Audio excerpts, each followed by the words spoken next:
All this and a lot more on Tech Today.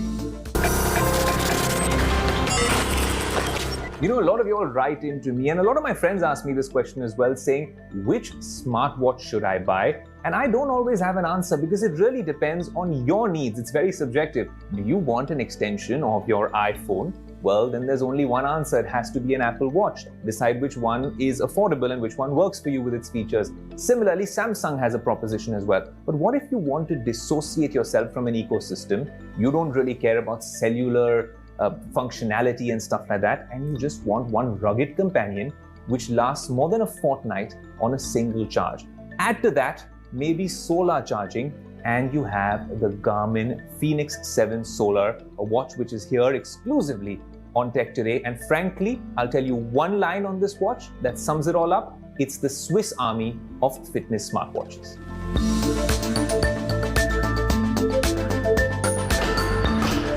This is old school Garmin, very rugged, and a display which is better served outside in bright environments because that's where this watch is meant to be, and perhaps not the best when you are actually using it here indoors in the studio. That said, this watch is a little different from its predecessor because this is the first time that Garmin has included a touchscreen on its watch, and it's a great touchscreen, but that's not really what you want on a watch like this because these 4 or 5 buttons largely do the trick.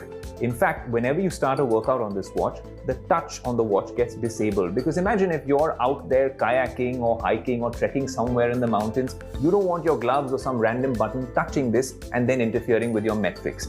Your metrics are a very important part of this watch. Now, we've taken this out for jogs, we've done our warm-up with this watch. We've also done a little bit of weight training as well because this watch can actually count your reps, and that's quite helpful. The reason solar charging piqued my interest is because this is not only innovation in the smartwatch space. Of course, this has been happening with analog watches for a while, but this actually extends the battery life for this watch or any smartwatch by a number of days. The Garmin engineers I was talking to actually told me that they left this watch on the windowsill during the summer month and it lasts for nearly 30 days that way. But the more you're outdoors on a sunny day, this actually absorbs that much more light, and then of course that sunlight is converted into electricity, which means this watch can last more than 20 days on a single charge. I'll tell you why that's a game changer, because if you're like me and you own an Apple Watch or a Galaxy Watch, they're great watches. They're actually fantastic companions. I have a cellular version, so I can take calls on this watch even if I leave my phone at home. Now that's a different sort of functionality and set of features which Garmin is not necessarily catering to, and they don't need to. This is more of a fitness coach and a health and fitness companion. One thing that was a little bit of a bummer that really didn't impress me, and it hasn't over the years with Garmin, is the charging connector. Now, obviously this is USB-A, but then this connector at the back seems really strange in 2022 when this is how you have to charge it throughout. So it's a little inconvenient, especially when you're going to sleep, as opposed to what the Apple Watch does. And I know I shouldn't be cribbing because you have to charge this maybe once every 15-20 days. That said, something you have to charge every day, it becomes so much easier on the Apple Watch connector, right? This is for fast charging, so it does quite a good job in an hour as well, but this is so much more convenient. They have so many docks that they've made as well. But I don't want to compare the two, obviously. They have very different use cases, but the Apple Watch does a fairly decent job if you want to take it out for a run, do a good weight training workout, for your ECG, heart rate tracking, stuff like that. And with third-party apps, it also tracks your sleep decently. But what if you take so much data in, because all of these are very well equipped with their sensors, what do you actually do with that data? How do you make the customer's life a lot easier? That's where I'm impressed with Garmin, because they take all that data and the analysis on the Garmin Connect app is second to none.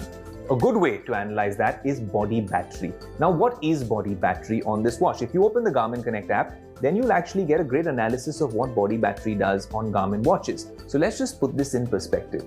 Your heart rate is being tracked throughout for 24 hours. If you couple that with your sleep tracking abilities and then to an AI system which actually tells you, hey, you know what? Before you lift that weight or before you go on that jog, you might not have enough fuel in the tank. So let's give it a rest. I think if there's even some sort of indicative metric for all of us who are health and fitness obsessed, I think that is fantastic, especially in times like the pandemic where a lot of us sometimes exert ourselves without knowing what our internal health abilities and capabilities are like, this is truly a life-saving feature. Now, of course, this is great for running and it's an ideal running companion, and we tested it with our warm-ups, longer runs and stuff like that. But I like going to the gym. This actually counts your reps. If you're a noob and you're just figuring out how to work out, this has workouts in different formats like EMOM, every minute on the minute, or AMRAP, as many reps as possible, or Tabata, 20-10. Not only does it count right for you there, if you open the Garmin Connect app, it will also give you workouts and then show you videos on how you're actually supposed to perform those exercises with the right kind of form. This is heaven for fitness and tech enthusiasts because you can get as geeky as you want with all the features on this. All in all, they've innovated with solar charging. Touchscreen is a very useful addition. Fantastic build quality, mind-boggling analysis in the Garmin Connect app. I am very impressed. But it's not all hunky-dory for this. The touch screen is all right, but you got to use the buttons most of the time, and I understand why, for a functionality reason. But the bigger issue is the display. I wasn't very impressed because I'm often indoors and working out indoors, and the display, maybe I would really look forward to the ePix or the AMOLED version, which is a lot more like an Apple or a Samsung watch. That's not all. All good things in life don't come free, and that's something about this that needs to be mentioned. It is quite expensive. I mean, on the box, as it ships, it says 82,990 rupees. Now, 83,000 rupees is not some small price. It's quite expensive, but it's built with that rugged quality. Anything over 50 to 60,000 rupees seems like it is very expensive. But all in all, this, in terms of pure innovation, if price didn't matter, and of course it does, this has impressed us on Tech Today. Okay, now all this health and fitness talk and smartwatches has basically made me very hungry. And I always count my macros and I follow a diet, but every now and then I want a cheat meal. Now, my cousins in Delhi tell me that Delhi has the best street food, but I personally love the street food here in Mumbai. If I were to have a cheat meal, should it be bhel puri here in Mumbai or parathas in Delhi? Hey Ayush, now listen, I don't know about Mumbai, but Delhi is famous for its street food. Now, Murthal is a location, it's about 100 kilometers from Delhi NCR, and it is famous for its parathas, and Delhiites love their parathas, and you know, it's a very done thing to go to Murthal over the weekend, have some parathas and get back. Today I'm going to do that whole route with this electric vehicle. This is a Tata Tigor EV with Ziptron technology, and I want to know if this car can get me to Murthal and get me back on a single charge. Right now, I've charged it fully, 100%. It's showing me a range of about 230 kilometers, and one way to Murthal is 93 kilometers. So let's see. I am cutting it a bit fine, but I want to know if what Tata claims is actually true or not.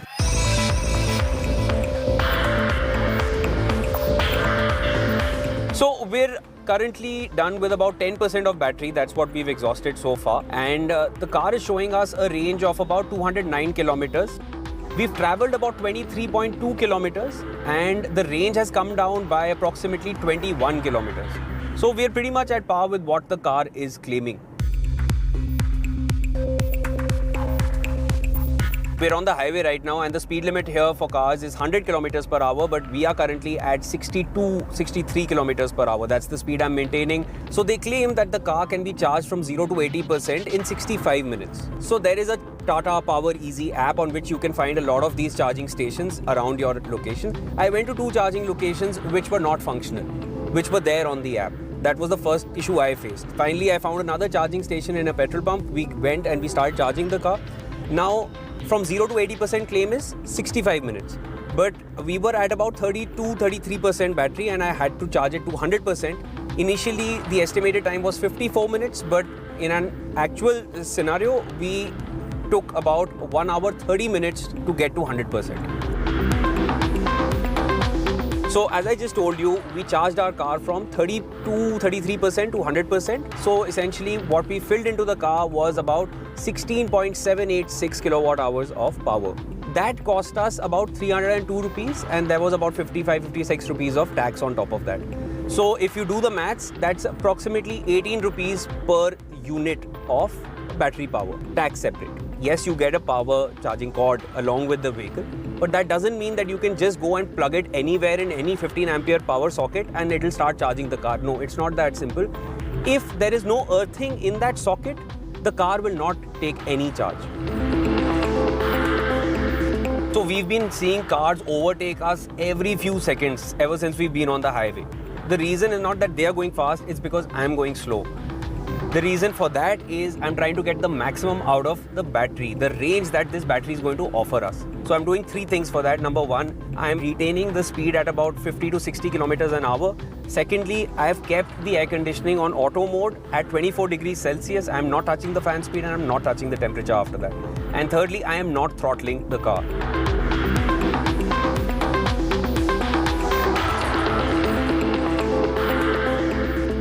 So here we are in Murthal. It took us almost twice the amount of time it would have taken us had we been driving a petrol or a diesel car at a normal speed. We were driving slower, so it took longer.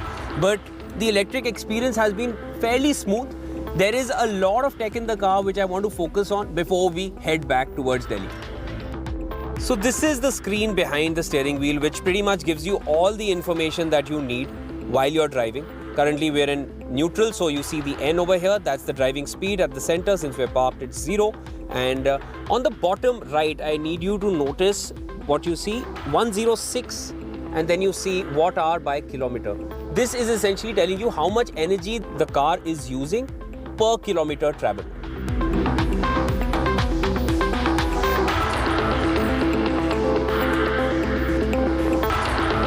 So when we were on our way to Murthal, we were maintaining our speed at 50 to 60 and we kept the AC at about 24 degrees on auto mode and I was not throttling the car. Now I'm going to change that. I'm going to flip all these three rules and I want to see what effect it has on the range. Currently we have 152 kilometers range which is left and I have another 90 kilometers to go and 55% battery.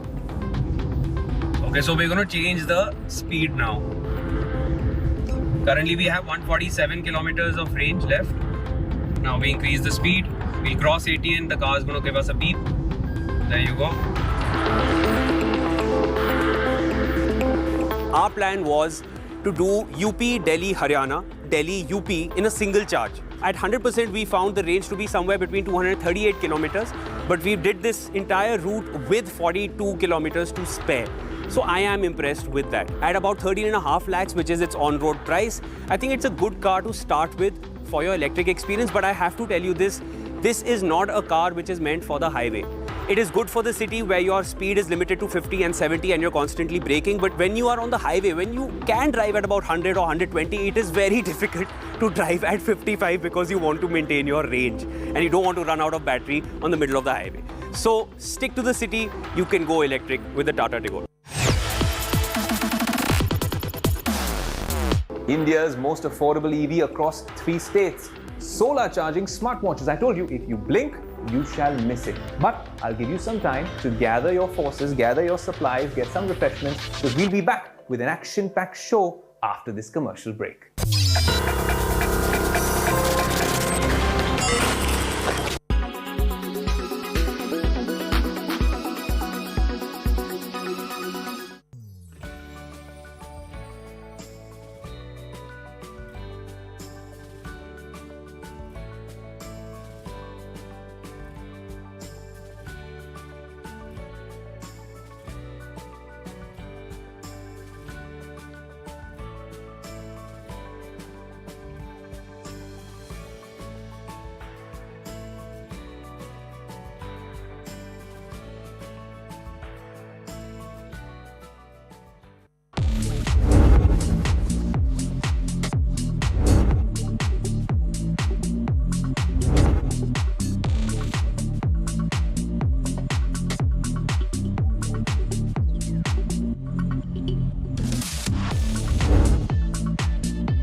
Vibe tonight. I know it's very hard to explain and put into words because kind of within the soundtrack tells a story. All of these are hand-sewn, laser-cut pieces with preciosa crystal.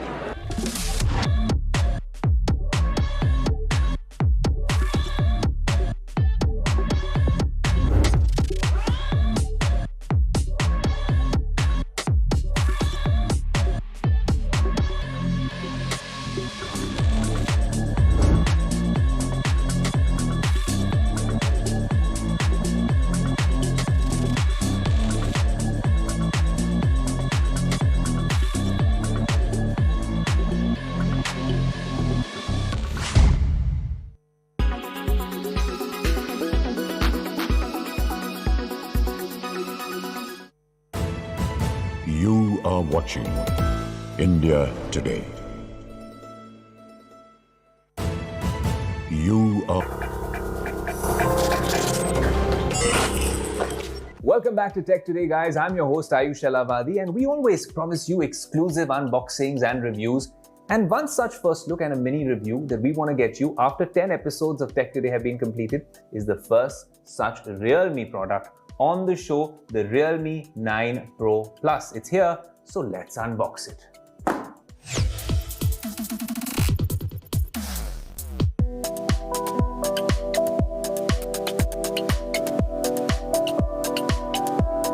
As soon as you look at this phone, I'm going to talk about the external bit, but what's impressed me about it at first sight is the fact that it's coming with Android 12 out of the box.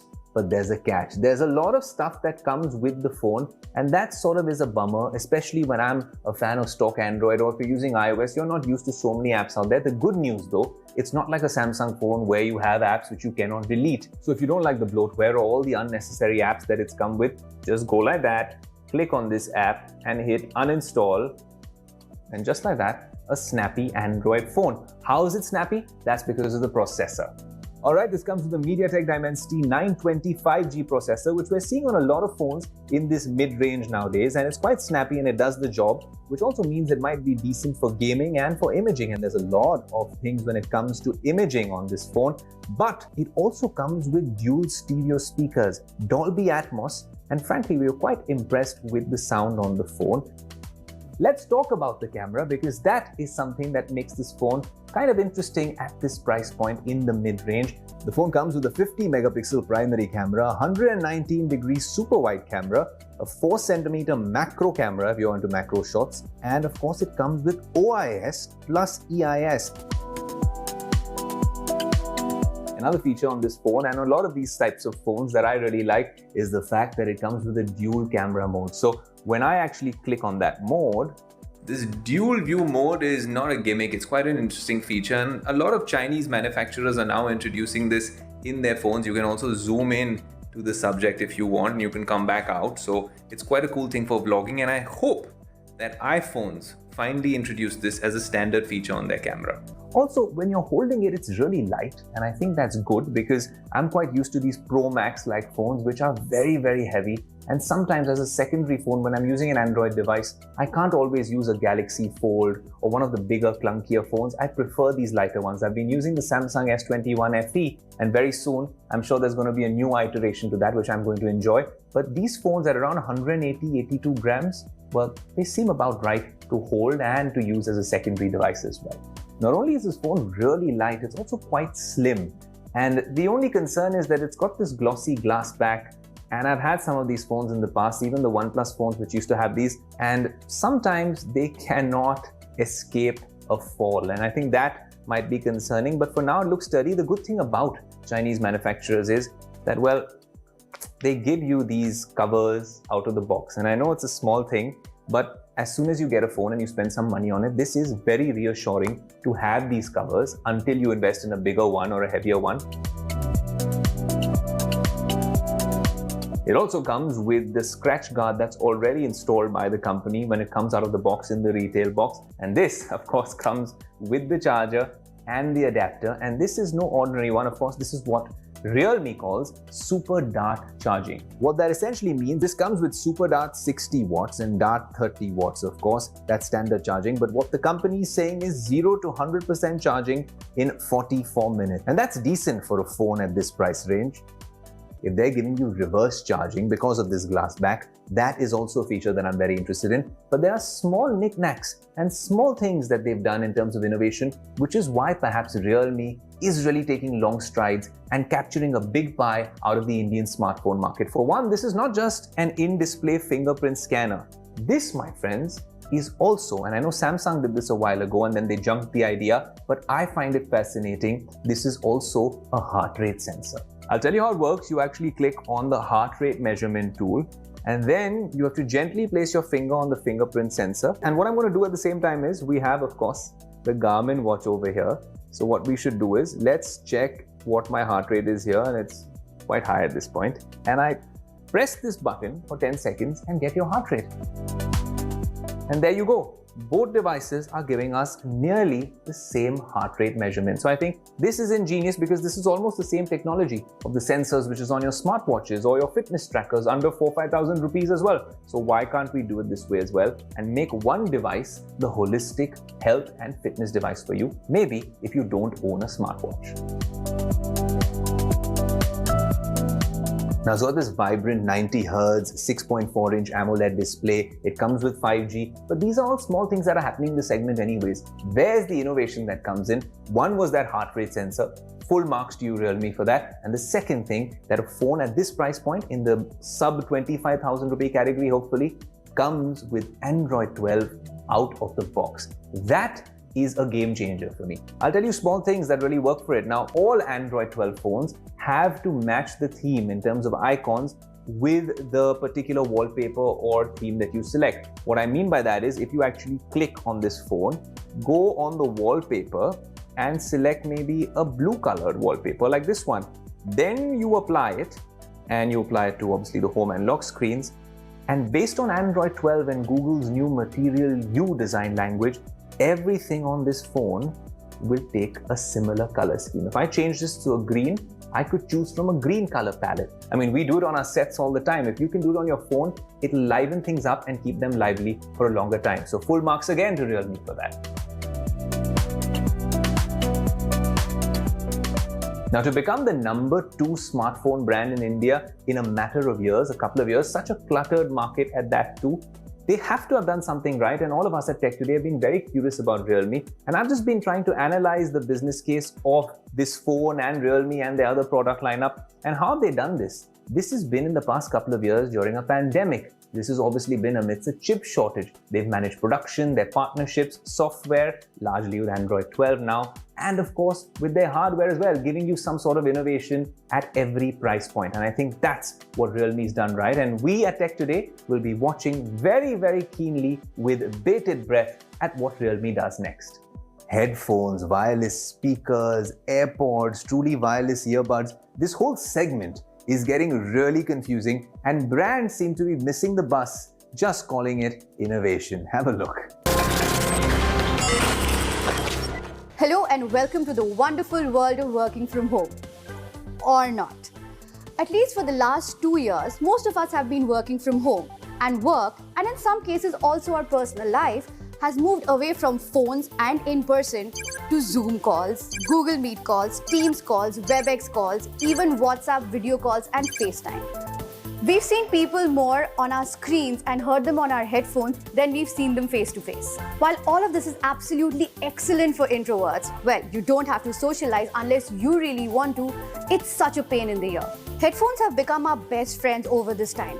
But no matter how lightweight they are or how comfortable they might feel in your ear, wearing them all day is absolutely exhausting and quite painful. Now, Sony has a solution to this, and it's called the SRS NB10.